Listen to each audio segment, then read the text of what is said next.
बेहद स्वागत है जी आप सभी स्टूडेंट्स का। एक बार फिर हाजिर हैं, बेहद ख़ास प्रोग्राम है हमारा और हमारे साथ लैंडमार्क इमिग्रेशन से जसमीत भाटिया जी की टीम के साथी अनीता भंडाल जी हमारे साथ मौजूद रहेंगे। अनीता जी आपका स्वागत है। Thank you so much. आज का जो हमारा शो है इसमें बेहद ख़ास इनपुट्स हैं, प्रैक्टिकल एक्सपीरियंस के साथ कई तरह की नई बातें इस शो में हमारे सामने आएंगी। तो बात को आगे कई पहलुओं से हम लोग आगे लेके जाएंगे। कुछ वक्त पहले तक रिफ्यूज़ल रेट कनाडा से बहुत ज़्यादा था, प्रोसेसिंग टाइम बहुत ज़्यादा था और बहुत सारे स्टूडेंट्स ऐसे थे जिनके सालों साल रिजल्ट नहीं आए कोविड के बाद। लेकिन क्या हुआ पिछले 2-3 महीनों में कि अगर कोई फ्रेश फाइल भी लॉन्च होती है तो 1 महीना या कुछ दिन ज़्यादा से आम तौर पे कई लोगों के रिजल्ट्स आ रहे हैं और बड़े अच्छे पॉजिटिव रिजल्ट्स आ रहे हैं। ये सडन चेंज कनाडा में क्यों आया? ऑफिशियली तो प्रोसेसिंग टाइम वही है कनाडा का जो पहले उन्होंने मेंशन कर रखा है, अप्रॉक्सीमेटली 3 महीने के आसपास। लेकिन रिजल्ट 1.25 महीने 1 महीने में क्यों आ रहे हैं, ये सबको हैरान करने वाली बात है और इन्हीं सब बातों पे बात करेंगे अनीता जी से। अनीता जी, ऐसा क्या हुआ कि बड़ी तेज़ी से रिजल्ट आ रहे हैं और जब हम ट्रेंड देखते हैं तो प्रोसेसिंग टाइम लगता है कि 1 महीना 1.25 महीना रह गया? जी हाँ सर, अगर मैं बात करूँ तो हाई कमीशन ने अभी 2 महीने पहले अपना अपडेट शेयर किया था कि अब उनका जो टर्न अराउंड टाइम है वो है 120 डेज। सो उस टाइम वीज़ा डिसीजन भी उतना ही डिले कर रहे थे। लेकिन अब अगर मैं बात करूँ तो हमारे वीज़ाज जो मैंने प्रैक्टिकली देखे हैं वो विद इन मंथ या कई बार 1 महीना 10 दिन इस तरह से या 1.5 महीने के बीच में आ रहे हैं। तो ये बदलाव ज़रूर हुआ है। इसका रीज़न मैं आपको बताना चाहूँगी। पहला रीज़न तो इसका ये है कि पहले कनाडा के पास बहुत एप्लीकेशन थी, उनके पास बहुत ज़्यादा बैकलॉग था एंड मैन पावर उनके पास कम थी। बैकलॉग होने का एक सबसे बड़ा रीज़न है कि कोविड के टाइम पे सारी कंट्रीज बंद हो चुकी थी, हम एप्लीकेशंस नहीं फाइल कर सकते थे। लेकिन कनाडा वाज द कंट्री जहाँ पे हमने एप्लीकेशंस भेजी। अब ऐसे टाइम पे बहुत सारी एलिजिबल प्रोफाइल्स भी आई, नॉन एलिजिबल प्रोफाइल्स भी आई। लेकिन जब वापस से सब कुछ सॉर्ट हुआ, सारी सिचुएशन अंडर कंट्रोल हो गई, तो अब जो लोग यूके जाना चाहते थे, ऑस्ट्रेलिया जाना चाहते थे, यूरोप जाना चाहते थे, तो उन लोगों ने वापस से अपनी ड्रीम डेस्टिनेशन में अपनी फाइल्स लॉन्च करना शुरू कर दिया। एंड कंसीडरिंग कनाडा में नॉन एलिजिबल प्रोफाइल्स के बहुत ज़्यादा रिफ्यूज़ल आए हैं, तो स्टूडेंट्स को भी कहीं ना कहीं ये पता चल गया कि अगर कनाडा अप्लाई करना है तो रूल्स आर लाइक कि आपका आइल्स स्कोर 6 ईच होना चाहिए। आपका अगर पीटी है तो पीटी आपका 58-59 के करीब होना चाहिए। Percentage should be good.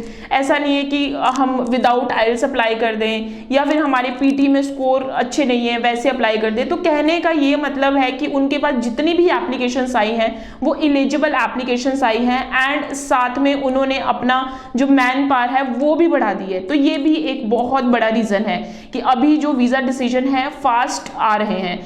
अब इस चीज़ का इम्पैक्ट मे इनटेक पे ज़रूर पड़ेगा, बिकॉज मे इनटेक में उतना ही उन्होंने डिलीवर करना है जितना उनके पास आया है। बिकॉज अभी अगर मैं बात करूँ तो जनवरी इनटेक के 1-1.5 महीने के बीच में अगर एप्लीकेशंस का वो डिसीजन दे रहे हैं तो that means they are on track. So May के लिए we are sorted. So we are hoping कि पहले जिस तरह से 15-20 दिन में या महीने के अंदर डिसीजन आ जाता था, बैक टू वो उसी तरह से हमारा चल पड़े एंड ऑफिशियली भी वही अनाउंस हो जाए। बिल्कुल ठीक है। और हमने ये भी महसूस किया है अनीता जी, सक्सेस रेट अचानक से काफ़ी ज़्यादा इंक्रीज हुआ है। सक्सेस रेट बढ़ने के पीछे कौन कौन से फैक्टर्स आप देखती हैं? सक्सेस रेट बढ़ने के पीछे सबसे बड़ा तो यही है कि लोगों ने जब एप्लीकेशंस पहले अप्लाई करी थी, किसी कोई एलिजिबल है कोई नहीं एलिजिबल है, क्योंकि मार्केट में ना ये चीज़ का बहुत हो गया था कि अभी कोई कंट्री नहीं है तो आप सिर्फ कनाडा अप्लाई करो। लोग कनाडा में प्राइवेट कॉलेजेस में बहुत ज़्यादा एप्लीकेशंस अप्लाई कर रहे थे क्योंकि प्राइवेट कॉलेजेस में कोई गैप नहीं कंसीडर किया जाता। आइल्स है तो ठीक है, नहीं है तो कोई बात नहीं। अगर आपकी पीटी स्कोर है तो अगर कोई स्टूडेंट है 12th पास आउट है, उसने 2015 या 16 में करी है, तो लोग एप्लीकेशंस लगा रहे थे 2020 या 21 में। तो अगेन इतने सारे गैप के साथ वो चाहिए भी था, एक ट्रेलर चाहिए भी था उसके लिए कि जो नॉन एलिजिबल प्रोफाइल्स हैं वो ना अप्लाई करें। तो अभी कहीं ना कहीं स्टूडेंट्स को, कंसल्टेंट्स को ये चीज़ बहुत अच्छे से पता चल गई है कि कनाडा अगर जा रहे हो तो एलिजिबल प्रोफाइल के साथ ही करें। दूसरा जो सबसे इम्पॉर्टेंट है, जो मैं हर बार यही बोलती हूँ कि आपका कोर्स बहुत इम्पॉर्टेंट रोल प्ले करता है कनाडा की एप्लीकेशन में। आप किस कोर्स के लिए जा रहे हो, that should be relevant. Progression होना चाहिए आपका, कि आपका जो कोर्स है तो वो आपका एक स्टेप ऊपर ही होना चाहिए।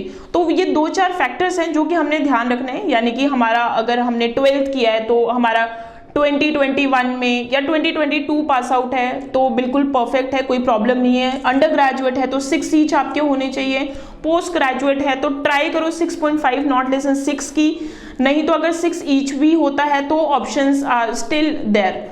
सो ये इन चीज़ों का। लेकिन अगर मैं बात करूँ तो पीटी पे भी अभी वीज़ाज आने शुरू हो गए, बट मेरी यही रिकमेंडेशन है कि आप कॉलेज के जो academic requirement and English requirement है उसके बेसिस पे ही अपने आइल्स को और अपनी परसेंटेज को फोकस करें।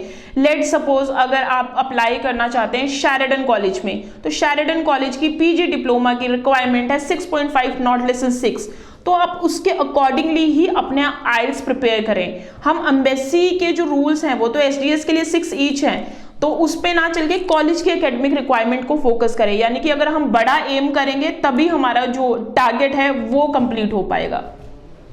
बिल्कुल ठीक है जी, बेहद इंपॉर्टेंट इन्फॉर्मेशन हमारे साथ अनीता जी ने शेयर की है। मुझे उम्मीद है स्टूडेंट्स को इसका खासा फ़ायदा मिलेगा। 904139 904112 पे आप बात कीजिए, फ़ोन कीजिए, जसमीत भाटिया जी से मिलने के लिए अपॉइंटमेंट बनाइए, और ईमेल करना चाहें तो info@landmarkimmigration.com पे आप ईमेल करिए। हर रोज़ शाम को 4 बजे लाइव शो है जिसमें बहुत बार मैं भी होता हूँ, जसमीत जी होते हैं हमारे साथ, सुरभि जी होते हैं, और बहुत जल्द अनीता जी भी उस लाइव शो में हमारे साथ आया करेंगे। तो ज़रूर आप लाइव शो में भी अपना सवाल लेके डायरेक्ट कम्युनिकेशन में आ सकते हैं। अदरवाइज़ आप पर्सनली मिलिए 904139 904112 पे फ़ोन करके आप अपॉइंटमेंट बनाइए। Thank you so much Anita ji. Thank you.